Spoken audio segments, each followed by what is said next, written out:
반갑습니다.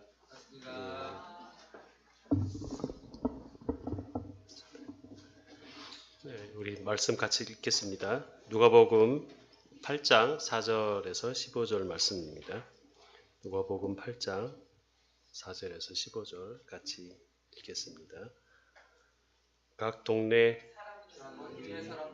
예수께로 나와 큰 무리를 이루니 예수께서 비유로 말씀하시되 씨를 뿌리는 자가 그 씨를 뿌리러 나가서 글쎄 더러는 길가에 떨어짐에 밟히며 공중의 새들이 먹어버렸고 더러는 바위 위에 떨어져 싹이 났고 없어서 말랐고 더러는 가시 떨기 속에 떨어짐에 가시가 함께 자라서 기운을 막았고 더러는 좋은 땅 위에 떨어짐에 나서 백배의 결실을 하였느니라. 이 말씀을 하시고 외치시되 들을 귀 있는 자는 들을지어다. 제자들이 이 비유의 뜻을 물으니 이르시되 하나님 나라의 비밀을 아는 것이 너희에게는 허락되었으나 다른 사람에게는 비유로 하나니 이는 그들로 보아도 보지 못하고 들어도 깨닫지 못하게 하려 함이라. 이 비유는 이러하니라. 씨는 하나님의 말씀이요 길가에 있다는 것은 말씀을 들은 자니 이에 마귀가 가서 그들이 믿어 구원을 얻지 못하게 하려고 말씀을 그 마음에서 빼앗는 것이요. 있다는 것은 말씀을 들을 때에 기쁨으로 받으나 뿌리가 없어 잠깐 믿다가 시련을 당할 때에 배반하는 자요. 가시떨기에 떨어졌다는 것은 말씀을 들은 자이나 지내는 중 이 생의 염려와 재물과 향락의 기운이 막혀 온전히 결실하지 못하는 자요. 좋은 땅에 있다는 것은 착하고 좋은 마음으로 말씀을 지키고 아니라. 아멘.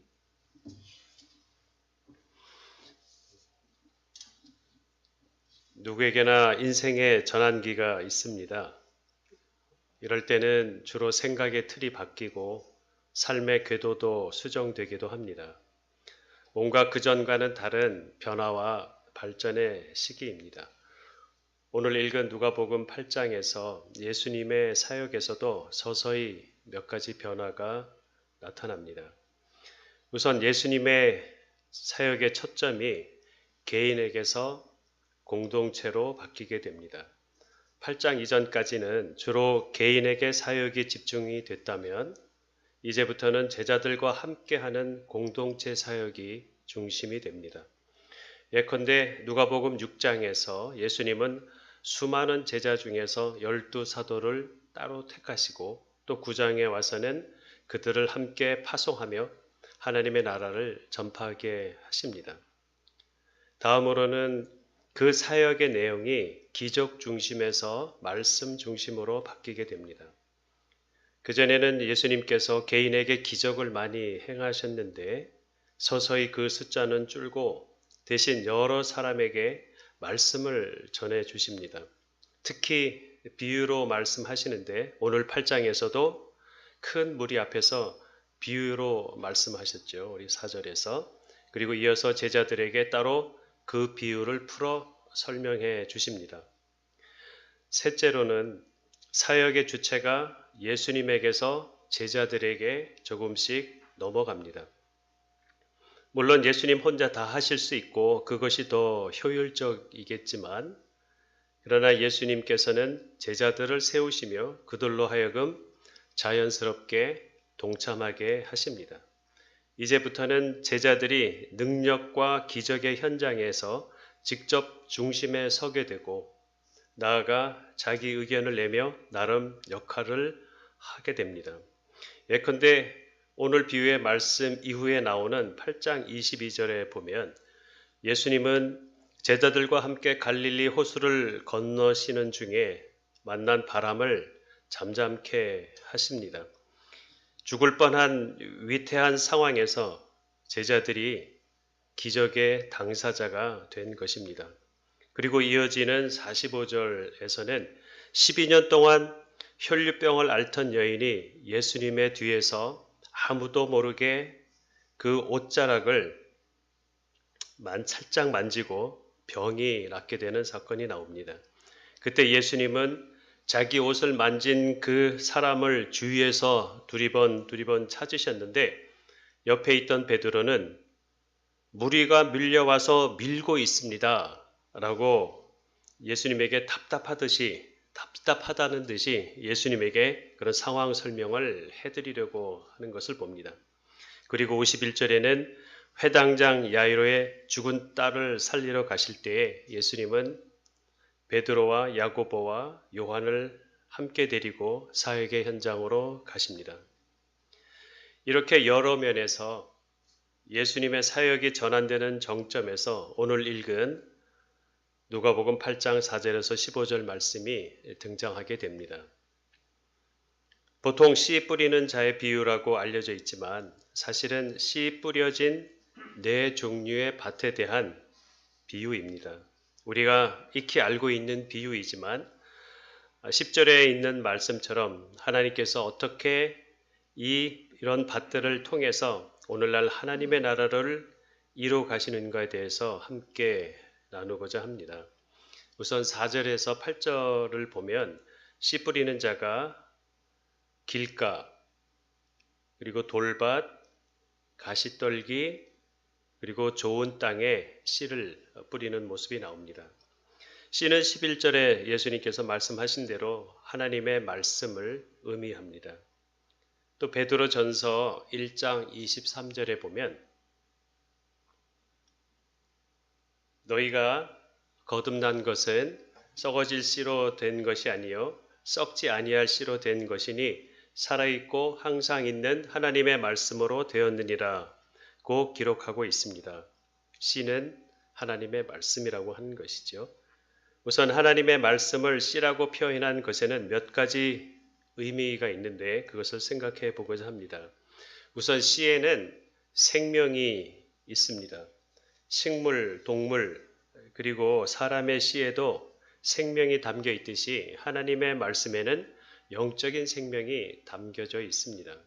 예수님은 요한복음 6장 63절에서 다음과 같이 말씀하십니다.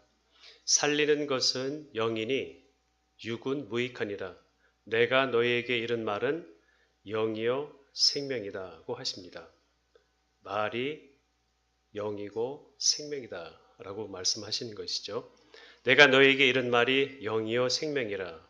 즉 하나님의 말씀을 통해 우리의 영이 살아난다고 하는 것입니다. 여기에 하나님 나라의 비밀이 있습니다. 그리고 두 번째로는 우리가 생각해 볼 것은 오늘 예수님은 씨를 언급하시면서 말씀만 주시고 기적을 따로 행하시지 않으셨다는 것입니다. 사실 예수님은 누가복음 4장 기사에 있듯이 광야에서 시험을 받으실 때 마귀를 이기신 것이 기적을 행해서가 아니라 기록된 하나님의 말씀을 선포하면서 이기셨다는 것을 우리가 압니다. 하나님의 말씀, 그 씨 안에는 마귀와 세상을 이길 능력과 권세가 있는 것입니다. 예전에 미국에서 여러 많은 은사자들을 다 한 곳에 모아두고 시작한 교회가 있었다고 합니다. 그러면 많은 사람들이 와서 기적도 경험하고 자기 문제들도 해결할 테니 교회가 크게 성장할 것이라고 생각했지만 결과는 그 반대였습니다. 말씀이 없는 기적은 믿음으로 이어지지 못하기 때문입니다.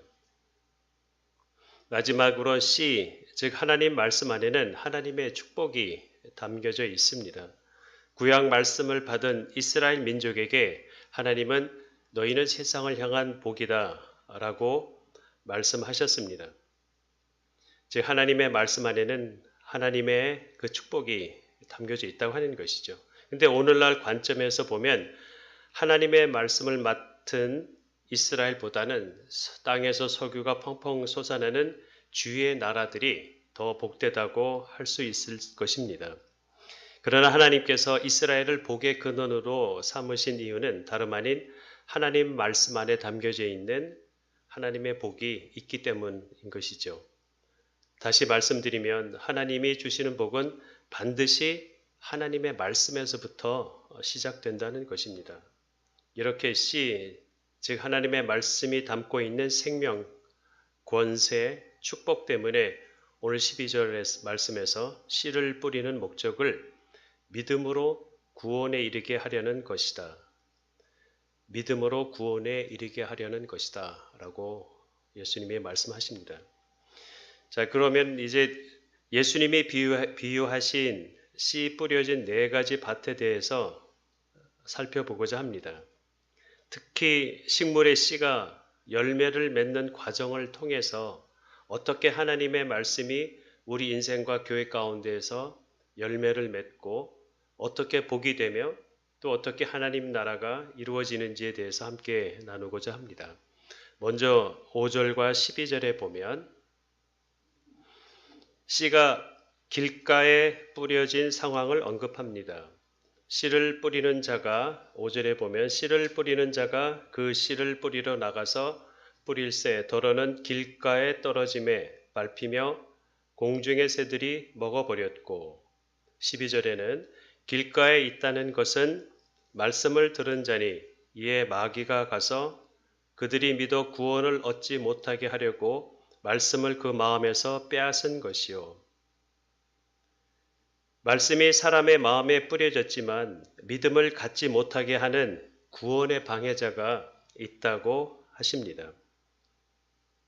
믿음은 들음에서 나고 들음은 그리스도의 말씀에서 난다는 로마서 10장 10절 말씀에 의하면 씨가 길가에 뿌려졌다는 것은 말씀을 듣는 귀가 닫혀 있다는 것을 의미합니다. 마음이 말씀에 대해서 마음이 닫혀 있는 것을 말씀합니다. 즉 말씀을 듣기는 듣는데 무감각하고 반응하지 못하는 그런 영적인 상태를 의미합니다. 말씀에 대해서 아무런 감동이 없는 그런 상태입니다. 딱딱한 길가 바닥같이 말씀을 튕겨내는 마음밭입니다. 여러분 보통 씨를 땅에 뿌리면 어떤 일들이 가장 먼저 생깁니까? 바로 씨에서부터 싹이 나기 시작합니다. 이 싹은 바로 믿음을 의미합니다. 말씀을 들으면 거기서부터 믿음이 싹트기 시작하는 것이죠. 그러니 어떤 이유로든 말씀을 마음으로 받지 않으면 절대로 믿음이 생기지 않습니다. 나의 강한 생각이나 편견 또는 의심이나 부정적인 선입견 등이 믿음이 자라는데 방해가 될 수 있습니다. 오랫동안 교회를 다녀도 여전히 무감각한 마음이라면 요즘 내가 내 생각에 너무 사로잡혀 있는 것은 아닌지 한번 살펴볼 일입니다. 반면에 아직 교회 생활에 익숙하지 않더라도 말씀을 듣는데 뭔가 믿음이 생긴다면 그것은 엄청난 사건입니다. 왜냐하면 씨 속에 있는 생명력이 내 속에서 꿈틀거린다는, 살아나기 시작한다는 신호이기 때문입니다. 식물의 싹은 땅에서 하늘을 향하는 것처럼 믿음은 위를 바라보는 것, 하늘의 하나님을 바라보는 것입니다.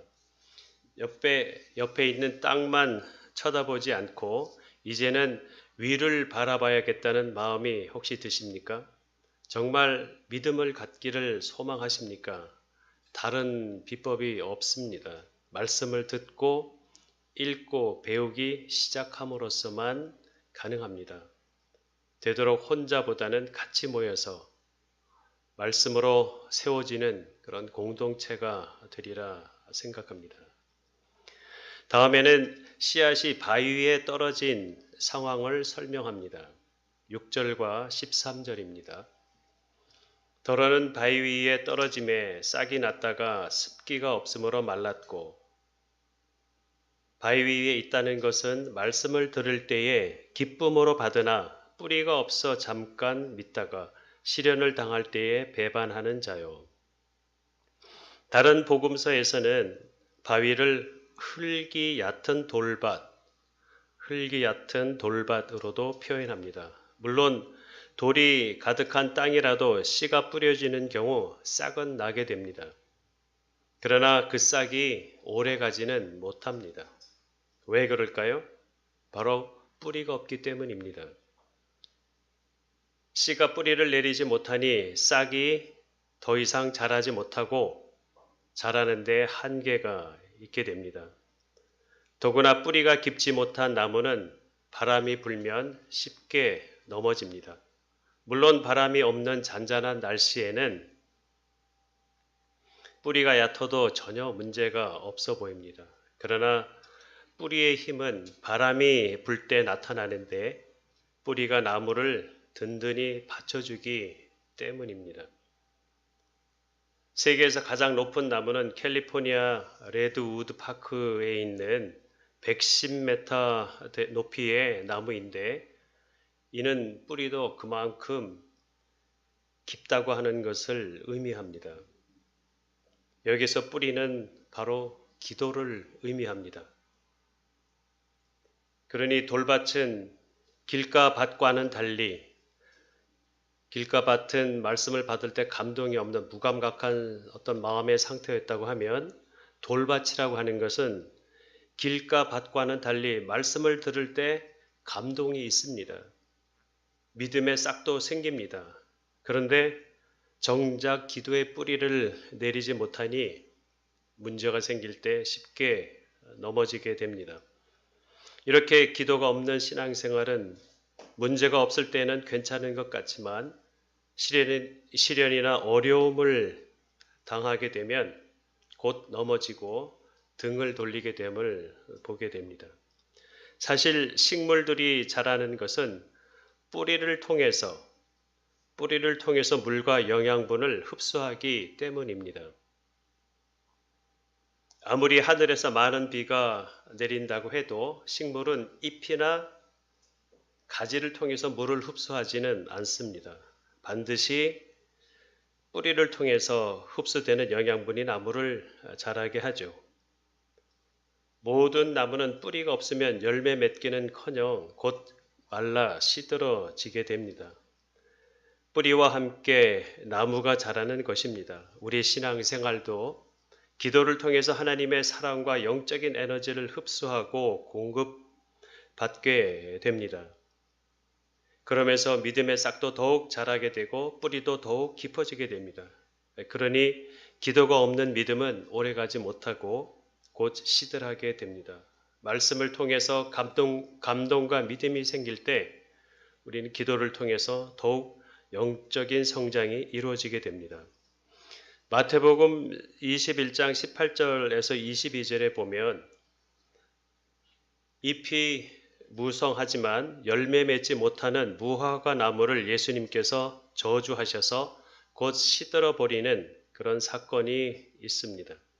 열매를 맺지 못한 채 잎만 무성하다는 것은 이미 뿌리가 제 기능을 못한다는 것을 의미합니다.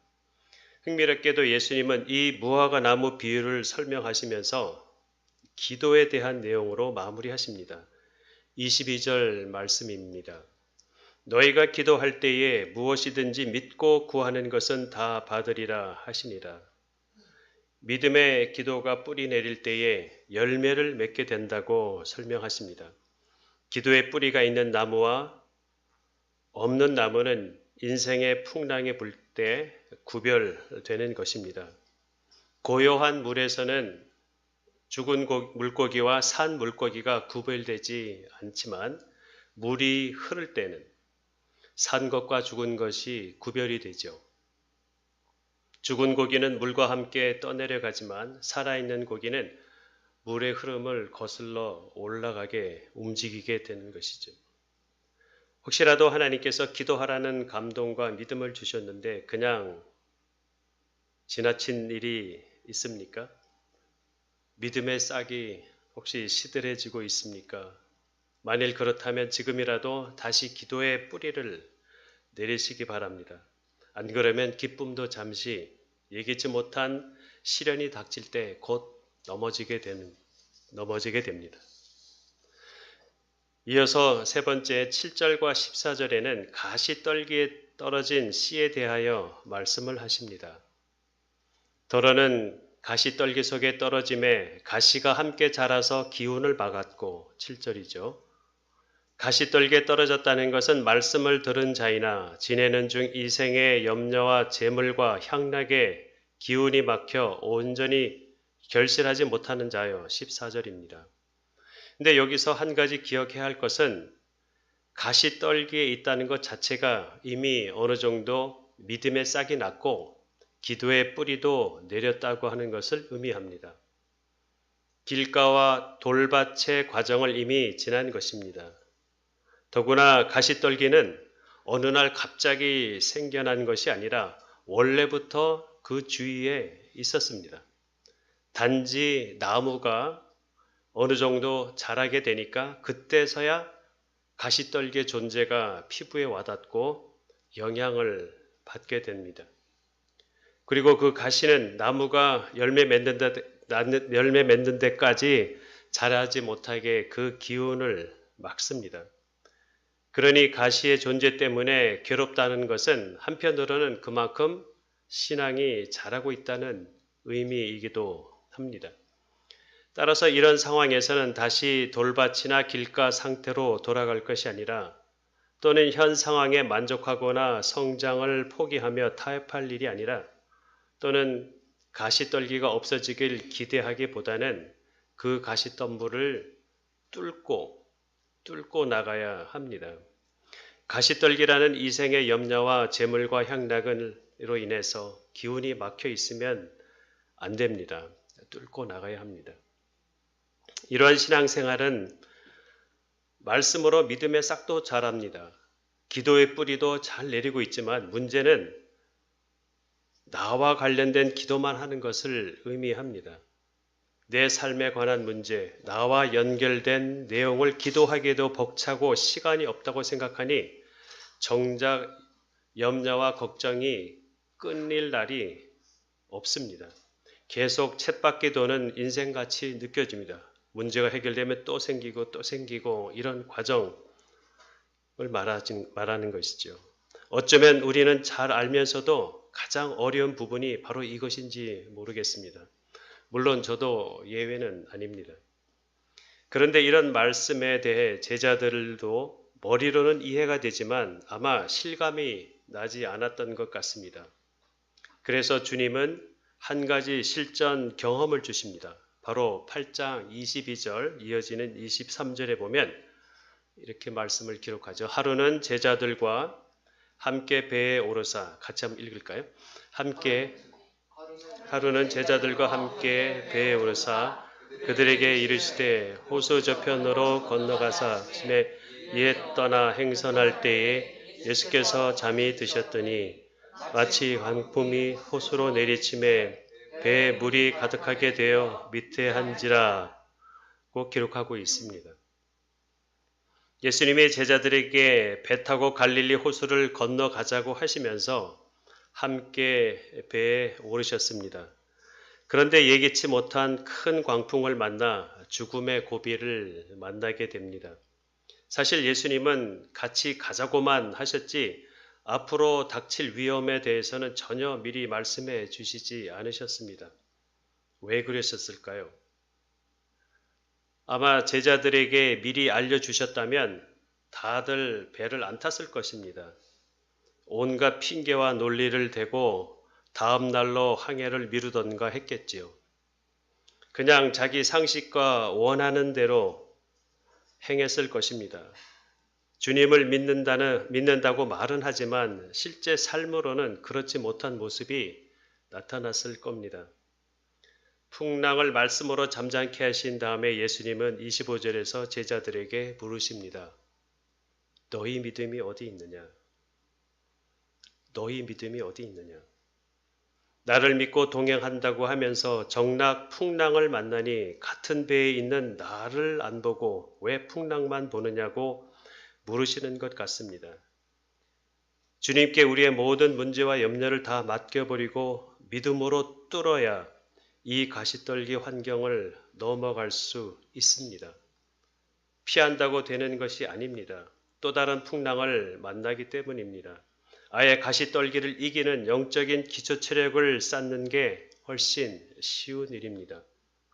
바로 내 곁에 늘 함께 하시는 주님에 대한 영적인 눈이 떠져서 전적인 신뢰로 기도할 때 가능할 것입니다. 물론 처음엔 내 뜻을 구하고 내가 필요한 것을 아뢰고 내 문제를 해결을 위해서 주로 기도하게 됩니다. 그러나 거기에 머무르지 않고 차츰 주님의 뜻을 구하고 이웃을 위한 기도로 바뀌기 시작합니다. 영적 체력이 만들어지면서 무엇보다도 달라지는 것은 바로 기도가 달라지는 것입니다. 혹시 세상의 염려로 마음이 늘 눌려 있고 기도가 막혀 있습니까? 주님을 신뢰하고 문제 너머에 계신 주님을 바라보시기 바랍니다. 믿음의 눈이 열리기를 바랍니다. 마지막으로 8절과 15절은 좋은 땅, 옥토에 대해서 언급하십니다. 같이 읽겠습니다. 더러는 좋은 땅에 떨어짐에 나서 100배의 결실을 하였느니라. 이 말씀을 하시고 외치시되 들을 귀 있는 자는 들을지어다.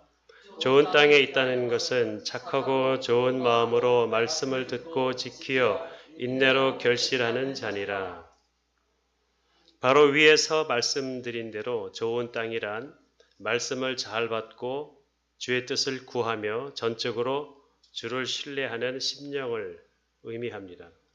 그런데 좋은 땅, 옥토라고 해서 떨어진 씨가 곧바로 열매가 되는 것은 아닙니다. 씨, 하나님의 말씀 안에 담겨진 생명과 약속이 열매 맺기까지는 영적인 에너지와 위로부터 부어지는 사랑이 계속해서 뿌리를 통해 흡수될 때 가능합니다. 열매가 아직 눈에 잘 보이는 것 같지 않지만 때가 되면 반드시 현실 가운데 보이게 됩니다. 삶 속에서 구체적으로 열매가 나타나게 됩니다. 이렇게 열매 맺는 옥토의 모습이 8장 뒷부분에 나타납니다. 43절, 44절입니다. 이에 12해를 혈루증으로 앓는 중에 아무에게도 고침을 받지 못하던 여자가 예수의 뒤로 와서 그의 옷가에 손을 대니 혈루증이 즉시 그쳤더라고 43절, 44절에서 기록하고 있습니다.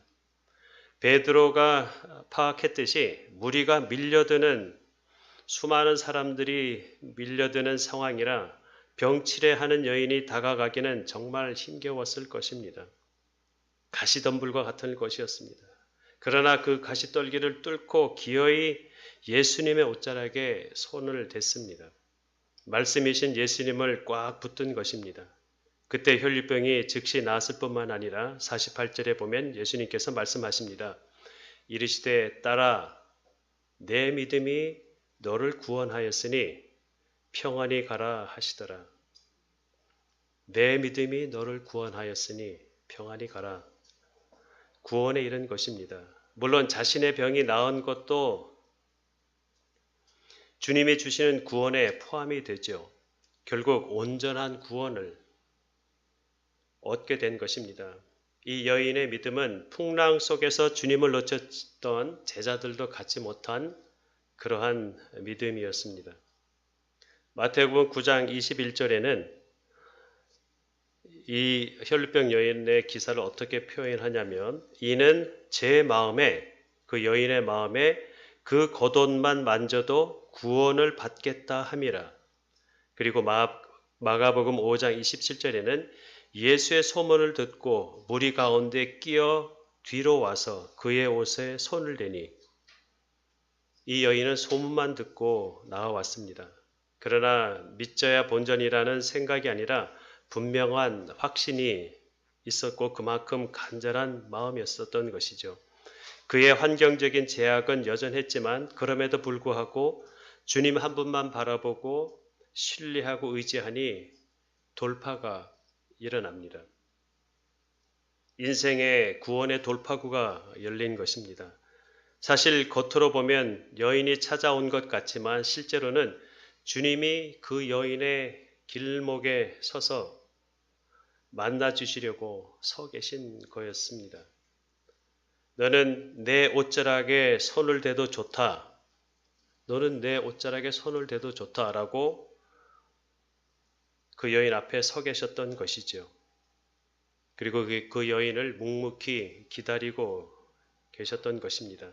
그리고 여인에게는 딸아, 네 믿음이 너를 구원하였다 라고 온전한 구원을 선포해 주십니다. 여인의 믿음을 격려하시고 다시 일으켜 세워주셨습니다. 내 생각, 내 감정, 내 환경 등등 나 중심적인 관점과 자세가 어쩌면 마지막 장애일 것입니다. 열매를 맺는데 가장 큰 걸림돌이 됩니다. 주님을 믿는다는 것은 나를 믿지 않는 것을 의미합니다. 찬송가에 있듯이 세상과 나는 간 곳이 없고 구속한 주님만 보이도다. 그 반대일 경우에는 구속한 주님은 간 곳 없고 세상과 나만 보이도다. 이렇게 이야기가 되겠죠. 바로 이러한 고백이 옥토의 마음밭입니다. 겸손한 마음으로 말씀을 잘 받아 믿음의 싹이 나고 기도의 뿌리를 내리고 주님을 향한 전적인 신뢰로 열매까지 맺는 그런 돌파가 일어나는 삶을 의미합니다. 저 또한 이러한 삶을 사모하는 이러한 모습입니다. 말씀을 정리하겠습니다. 예수님이 비유하신 네 가지 밭은 현재 각자의 심령 상태를 보여주는 것이지 원래부터 그렇게 정해졌다는 것은 아닙니다. 처음부터 누구는 길가로 태어나고 누구는 옥토로 태어난 것이 타고난 것이 아닙니다. 인간이 각자 갖고 태어난 본성이나 기질로는 하나님의 열매를 맺거나 구원을 얻지 못하기 때문입니다. 도리어 주님은 길가나 돌밭이나 가시 같은 심령에도 옥토와 같은 그런 마음을 끊임없이 부어주신다고 약속하십니다. 에스겔 36장 26절에서 28절 말씀을 같이 읽겠습니다. 또 새 영을 너희 속에 두고 새 마음을 너에게 주되 너희 육신에서 굳은 마음을 제거하고 부드러운 마음을 줄 것이며 또 내 영을 너희 속에 두어 너희로 내 율례를 행하게 하리니 너희가 내 규례를 지켜 행할지라. 내가 너희 조상들에게 준 땅에서 너희가 거주하면서 내 백성이 되고 나는 너희 하나님이 되리라. 너는 내 백성이 되고 나는 내 하나님이 되리라. 너는 내 자녀가 되고 아들과 딸이 되고 나는 너의 아버지가 되리라. 열매 맺는 심령을 위해 예수의 영, 성령을 부어주시는 겁니다. 비록 상황이 다 이해가 되지는 않더라도 하나님의 말씀에 대해 마음이 열리는 것은 성령님이 우리 안에서 역사하고 계시다고 하는 증거입니다. 하나의 교훈에 그치지 않고 말씀 안에 있는 그 약속을 바라보면서 기도하는 것은 절대로 내 의지로 되지 않습니다. 작심삼일 뿐이죠. 혹시 기도하고자 하는 마음이 든다면 괜한 쓸데없는 생각이 드는 것이라 머리를 흔들 것이 아니라 성령이 주시는 감동입니다. 그것을 놓치지 않기를 바랍니다. 반드시 하나님께서는 뚫고 나가게 하시는 것이죠. 사랑하는 성도 여러분, 옥토에 뿌려진 씨는 반드시 열매를 맺습니다. 심고 거둠의 법칙은 자연의 법칙이자 또한 영적인 법칙입니다. 뿌려진 하나님의 씨, 그분의 말씀 안에는 장차 이루어질 그분의 축복과 약속으로 반드시 우리 거두게 하십니다. 성령님께서는 이 모든 과정에서 단계마다 우리를 도와주실 것입니다. 성령님은 그 씨가 열매 맺도록 온갖 방해를 이기고 끝까지 잘 자라도록 기도의 뿌리를 잘 내릴 수 있도록 영적인 에너지와 하나님의 끝없는 사랑을 계속 부어주실 것입니다. 우리 안에 성령으로 찾아오신 예수님은 에스겔 선지자의 약속과 같이 우리 안에서 반드시 그 일을 이루실 것입니다. 하나님께서는 지금도 우리 뉴젠 교회를 통해 많은 씨를 뿌리고 계십니다. 예배를 통해서, 묵상을 통해서, 책을 통해서, 인터넷을 통해서 다양하게 뿌리십니다. 한글로도 뿌리고 영어로도 뿌리십니다. 머지않아 이루어질 하나님의 나라의 모습을 미리 바라보고 지금도 눈물의 씨를 뿌리고 있습니다. 그러나 오늘 함께 나눈 말씀처럼 씨를 뿌리시는 것도 하나님이시고 열매로 거두게 하시는 것도 하나님이십니다. 모든 일의 시작도 하나님이시고 끝도 하나님이십니다. 처음과 나중이신 하나님, 알파와 오메가이신 하나님께서 복된 열매를 맺게 하시고 이 땅에서도 구원을 미리 맛보게 하실 것입니다. 나아가 이 땅 가운데 이루어질 하나님의 나라를 위해 함께 쓰임받는 하나님의 신실한 제자들 또 여인들 되시길 기원합니다.